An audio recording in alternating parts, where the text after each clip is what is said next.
ভারতে অবস্থান করা সাবেক প্রধানমন্ত্রী শেখ হাসিনা কিছুদিন ধরে নিয়মিত সাক্ষাৎকার দিচ্ছেন আন্তর্জাতিক সংবাদ মাধ্যমে। অক্টোবরের শেষ দিক থেকে প্রায় প্রতিদিনই বের হচ্ছে সাক্ষাৎকার। পরিস্থিতি সামাল দিতে ভারতীয় দূতাবাসের প্রতিনিধিকে তলব করেও লাভ হয়নি। উল্টো তলবের দিনেও ভারতের সংবাদ মাধ্যমে আসে আরেকটি ইন্টারভিউ। সবশেষ বিবিসি ওয়ার্ল্ডেও প্রকাশ হয়েছে শেখ হাসিনার বক্তব্য। সরকারের পিআর সামলানোর দায়িত্বপ্রাপ্তরা প্রথম থেকে বিষয়টিকে দেখাতে চাচ্ছেন আওয়ামী লীগের লবিস্ট গ্রুপের কর্মকাণ্ড হিসেবে। তবে যতই দিন যাচ্ছে এই দাবির গ্রহণযোগ্যতা হারাচ্ছে। পাল্টা প্রশ্ন উঠছে, গ্রহণযোগ্য সাংবাদিকতার মানের জন্য সুপরিচিত আন্তর্জাতিক প্রতিষ্ঠানগুলো হঠাৎ কেন শেখ হাসিনার বক্তব্য জানতে হুমড়ি খেয়ে পড়ছে? দেশে বিদেশের তৎপর অন্তর্বর্তী সরকারের পিআর টিম কি ব্যর্থ হতে চলছে? আর সে ব্যর্থতা ঢাকতে আনা হচ্ছে লবিস্ট প্রভাবের হাস্যকর যুক্তি। গত 3 দিনে যুক্তরাজ্য, হংকং এবং ভারতের 3টি সংবাদ মাধ্যমে এসেছে আওয়ামী লীগ সভাপতির সাক্ষাৎকার। এগুলো বিশ্লেষণে দেখা যাচ্ছে শুধু দেশীয় রাজনীতি নয়, আন্তর্জাতিক পর্যায়ে বিভিন্ন মেরুকরণ নিয়ে শেখ হাসিনার অবস্থান জানার চেষ্টা হচ্ছে। ভূ রাজনৈতিক প্রেক্ষাপটে বাংলাদেশের অবস্থা আগামীতে কি হতে পারে সেটিও বোঝার চেষ্টা করছে বিশ্ব মিডিয়া। বিস্তারিত জানতে চলুন যাওয়া যাক বিশ্লেষণে।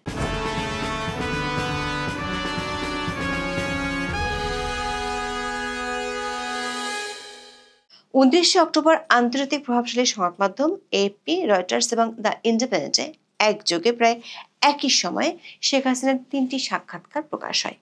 এরপর থেকে প্রায় প্রতিদিনই কোনো না কোনো বিদেশি মিডিয়ায় আসছে সাবেক প্রধানমন্ত্রীর বক্তব্য। প্রভাবশালী দ্য উইকেট ছাপা সংস্করণে প্রকাশ হয়েছে শেখ হাসিনার একটি লেখা।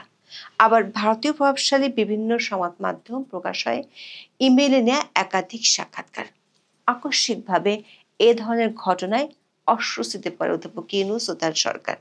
শেখ হাসিনার সাক্ষাৎকারের সুনামি সামাল দিতে ব্যর্থ হয়ে আনা হয় লবিস্ট তত্ত্ব। ঘুরিয়ে পেঁচিয়ে বলা হচ্ছে আওয়ামী লীগের লবিস্ট ফার্মের কাছে বিক্রি হয়ে গেছে বিশ্বের সুপরিচিত বিভিন্ন সংবাদ প্রতিষ্ঠান। দর্শক, শেখ হাসিনার একের পর এক সাক্ষাৎকার প্রকাশ করছে বিশ্বের প্রভাবশালী মিডিয়া আউটলেটগুলো। তবে সরকার পক্ষ থেকে কেবল ভারতীয় মিডিয়ায় বক্তব্য প্রকাশ বন্ধের বৃথা উদ্যোগ নিতে দেখা গেছে। শেখ হাসিনাকে ভারতের মূলধারার গণমাধ্যমের সঙ্গে সাক্ষাৎ ও মতবিনিময়ের সুযোগ বন্ধের আহ্বান জানায় ঢাকা। এজন্য 12 নভেম্বর পররাষ্ট্র মন্ত্রণালয়ে তলব করা হয় ঢাকায় ভারতের ডেপুটি হাই কমিশনার পবন বাধেকে।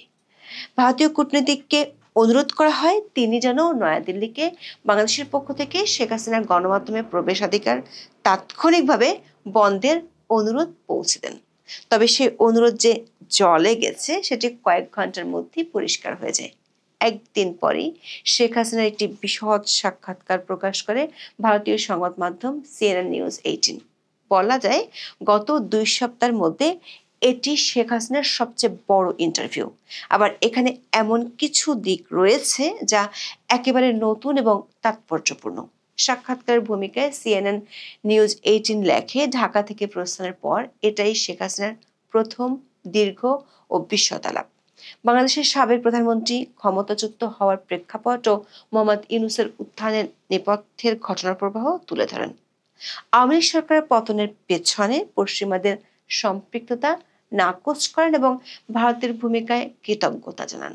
সাক্ষাৎকারে শেখ হাসিনা সেনাবাহিনীর ভূমিকা, বিদেশি চাপ এবং বাংলাদেশের গণতান্ত্রিক শাসন ফেরানোর সংকল্পের কথা বলেন। দর্শক, এই সাক্ষাৎকারে শেখ হাসিনা তার সরকারের পতনে যুক্তরাষ্ট্রের ভূমিকা থাকার অভিযোগ সরাসরি নাকচ করেছেন। তার এই বক্তব্য নিয়ে চলছে ব্যাপক আলোচনা বিশ্লেষণ। দেখা যাচ্ছে তিনি রাষ্ট্র হিসেবে যুক্তরাষ্ট্রকে অভিযুক্ত করার অবস্থান থেকে সরে এসেছেন, গুরুত্ব দিতে চেয়েছেন ব্যক্তিকেন্দ্রিক পশ্চিমা নেটওয়ার্কের ভূমিকার উপর। আওয়ামী লীগ সরকারের পতনে ওয়াশিংটনের ভূমিকা নিয়ে প্রশ্নের জবাবে শেখ হাসিনা উল্টো দাবি করেন তারা ধারাবাহিকভাবে যুক্তরাষ্ট্র প্রশাসনের সঙ্গে সব সময় ভালো সম্পর্ক বজায় রেখেছেন। দেশটির সরকার বা অন্য কোনো বিদেশি শক্তি বাংলাদেশের সরকার উৎখাতে সক্রিয়ভাবে জড়িত ছিল এমনটি বিশ্বাস করার কোনো কারণ নেই। এরপরেই তিনি আনেন ব্যক্তিকেন্দ্রিক পশ্চিমা নেটওয়ার্কের কথা। অধ্যাপক ইউনূসকে অভিযুক্ত করে বলেন তিনি অর্থনীতিবিদ পরিচয়ের সুবাদে পশ্চিমের প্রভাবশালী প্রশংসাকারীদের নেটওয়ার্ক গড়ে তুলেছিলেন। তারা তার অর্থনৈতিক তত্ত্বকে ভুল করে গণতান্ত্রিক যোগ্যতা মনে করেছিলেন। এখন সেই ভ্রম ভাঙছে। পশ্চিমা প্রশংসাকারীরা ক্রমশ তাকে প্রকৃত রূপে দেখছেন। অধ্যাপক ইউনূসকে অনির্বাচিত রাষ্ট্রপ্রধান উল্লেখ করে তার বিরুদ্ধে নানা অভিযোগ তোলেন শেখ হাসিনা। যুক্তরাষ্ট্রের প্রেসিডেন্ট ডোনাল্ড ট্রাম্পের সঙ্গে তার অত্যন্ত ভালো সম্পর্ক থাকার দাবিও করেন শেখ হাসিনা। এই সাক্ষাৎকারে যুক্তরাষ্ট্রের সাবেক সরকার সংশ্লিষ্ট প্রভাবশালীদের দিকে অভিযোগের একটি ইঙ্গিত লক্ষ্য করা যায়।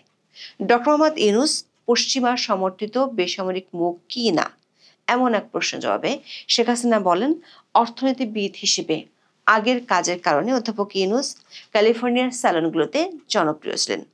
এটি কোনো গোপন বিষয় নয়, তবে তিনি কোনো গণতান্ত্রিক রূপান্তরের প্রতীক নন কিংবা ব্যাপক সমর্থন নেই।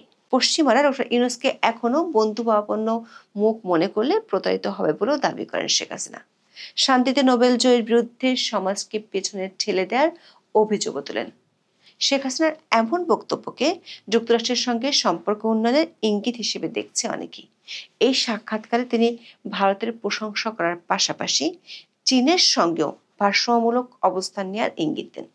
বর্তমানে বাংলাদেশের সামরিক রাজনৈতিক রূপান্তর নিয়ে চীনের নীতি কিভাবে মূল্যায়ন করেন এমন এক প্রশ্নে বলেন, চীন বাংলাদেশ সম্পর্কের ক্ষেত্রে তার সরকার সবসময় বাণিজ্য ও নিরাপত্তার স্বার্থে গুরুত্ব দিয়েছিল। আঞ্চলিক ও পররাষ্ট্র নীতিতে স্থিতিশীলতা বজায় রাখতে প্রতিবেশীদের প্রতি আস্থা থাকা জরুরি বলে মনে করেন বাংলাদেশের এই সাবেক প্রধানমন্ত্রী।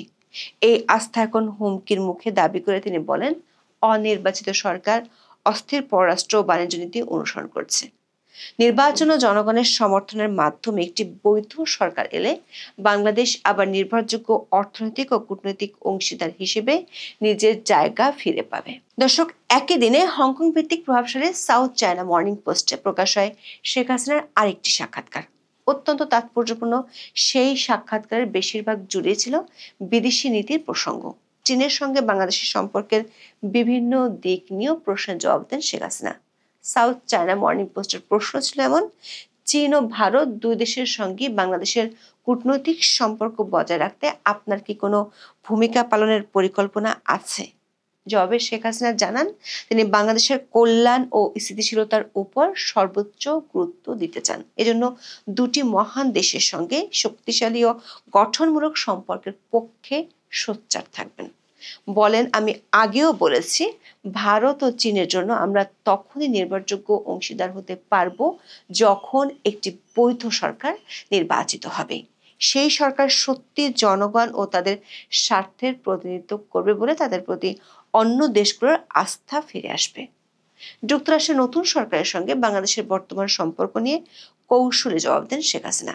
একই সঙ্গে ডোনাল্ড ট্রাম্পের সঙ্গে নিজের ঘনিষ্ঠতার ইঙ্গিত দেন। বলেন, বর্তমানে ওয়াশিংটন ও ঢাকা সম্পর্ক নিয়ে আমি কিছু বলতে পারবো না, তবে আমি জানি আওয়ামী লীগের সঙ্গে যুক্তরাষ্ট্রের সব সময় ভালো সম্পর্ক ছিল। আমি নিজে প্রেসিডেন্ট ট্রাম্পের দীর্ঘদিনের সমর্থক, এটা প্রকাশ্যে বলে এসেছি। আবার ট্রাম্প ডক্টর ইউনূসের ভক্ত নন, সেটিও তিনি প্রকাশ্যেই বলেছেন। এই সাক্ষাৎকারের মাত্র একটি প্রশ্ন ছিল বাংলাদেশে আওয়ামী লীগের রাজনীতি নিয়ে। এর জবাবে তিনি আগামী নির্বাচনে দলের অংশগ্রহণের উপরে জোর দেন। দেখা যাচ্ছে সাম্প্রতিক সাক্ষাৎকারগুলোতে আন্তর্জাতিক সম্পর্ক এবং নির্বাচনে অংশগ্রহণের ইস্যুতে বেশি জোর দিচ্ছেন শেখ হাসিনা। অথচ প্রথম দিকের সাক্ষাৎকারগুলো ছিল অনেকটাই ব্যক্তি এবং জুলাই আন্দোলন কেন্দ্রিক। সবশেষ 14 নভেম্বর বিবিসি ওয়ার্ল্ড প্রকাশ করে একটি ইমেল সাক্ষাৎকার। সেখানে তিনি টানেন আন্তর্জাতিক অপরাধ ট্রাইব্যুনালে মামলা ও বিচারের প্রসঙ্গ। জুলাই আন্দোলনে আইন শৃঙ্খলা বাহিনীকে প্রাণঘাতী অস্ত্র ব্যবহারের নির্দেশ দেওয়ার অভিযোগ অস্বীকার করেন।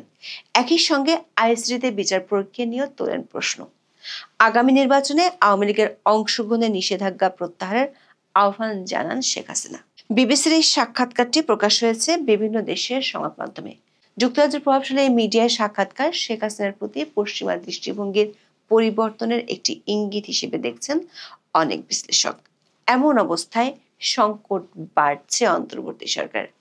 অংশগ্রহণমূলক একটি নির্বাচনের দাবিতে সরব হচ্ছে একসময় অধ্যাপক ইউনূসের মিত্র হিসেবে পরিচিত অনেক বিদেশি ব্যক্তিত্ব এবং সংস্থা। প্রধান উপদেষ্টার প্রেস টিম অবশ্য কয়েকদিন ধরে দাবি করছে এগুলো সব লবিস্টদের কাজ।